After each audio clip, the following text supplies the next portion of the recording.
On immigration now, that was the sleeper issue of the 2016 election. No one in power on either side wanted to talk about it, but voters did. They knew our immigration policy was not serving their interests, and that's why Donald Trump won. You'd think both parties would have learned something from that experience, kind of a big deal. And the message was clear. Voters don't want open borders, and they've said so emphatically. But Congress is still not even pretending to listen.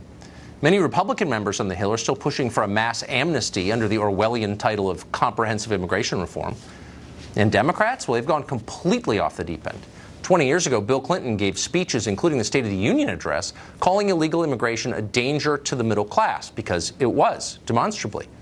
Try saying that now at a Democratic fundraising dinner. You'd be dragged off the stage and charged with bigotry. Democrats are now affirmatively in favor of illegal immigration, not an overstatement.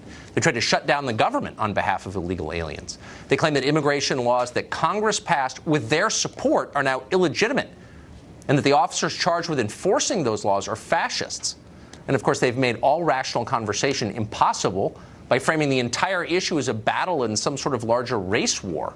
It's shocking, but that's not an exaggeration. Watch this. The Attorney General is trying to distract the American people from a failed immigration system by painting a racist, broad brush of our immigrant community as dangerous criminals. The racists who are driving immigration policy in the White House are defining the agenda for every House Republican and are shaping the brand of the Republican Party, not just as the party who doesn't want poor or Latin American immigrants, but doesn't want brown or black or anyone who isn't white in this country. Since last night, the president put forth a plan. That plan is a campaign to make America white again. The plan she's talking about, of course, would have admitted 3 million non-white immigrants. Talk about demagoguery. Democrats aren't simply the pro-immigration party. They're now the anti-border party, the party opposed to citizenship itself. They don't want the border secured. They oppose the deportation of anyone under any circumstances, even after criminal offenses. They push to give illegal immigrants welfare benefits, driver's licenses, in-state tuition, state-funded attorneys to fight American immigration law. They think King Steinley's killer has more rights than you do. When you confront them on any of this, they say that American citizens just aren't impressive enough. They're too fat, too lazy, too addicted to drugs. They demand decent wages. They insist on constitutional rights like, I don't know, freedom of speech, the right to bear arms. All very inconvenient. Some of them said that out loud. Bill Kristol basically said that out loud. Democratic leaders would like to see these people replaced by compliant foreigners who will serve the ruling class without complaint. Well, do voters actually support any of that? Well, actually, they don't. But it doesn't matter. Democrats know if they import enough new voters, they'll be able to run the country forever. Would you want to live in that country? Probably not. But judge for yourself. California Democratic Senator Kamala Harris recently told the rest of us that California, her state, is our future. Listen.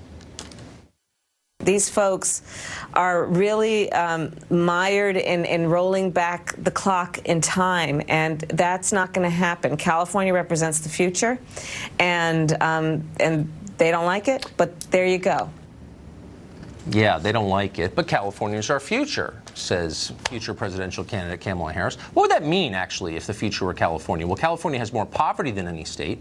It has the highest number of residents who don't speak English at home. According to U.S. News, it has the lowest quality of life in the entire country, 50 out of 50 states. Housing prices are totally out of control. Homelessness is overwhelming. Go there and see for yourselves. Hypodermic needles literally piling up in the street. The middle class can't flee fast enough. In the past decade, 1 million more people have moved out of California than have moved in. A U-Haul from San Jose to Phoenix costs 10 times as much as a U-Haul going the other way, because no one's going the other way. This is the future that Kamala Harris is boasting about. All this could soon, by the way, be a political problem for Democrats. The midterms are coming up this fall. Democrats are going to win seats for sure. The out party always does. Republicans have made some really dumb mistakes. They're going to win seats. The question is, will they retake Congress? According to all predictions, they should. They've definitely promised their voters they're going to retake Congress. And yet, in spite of all these advantages, they may not. They may fall short. Why?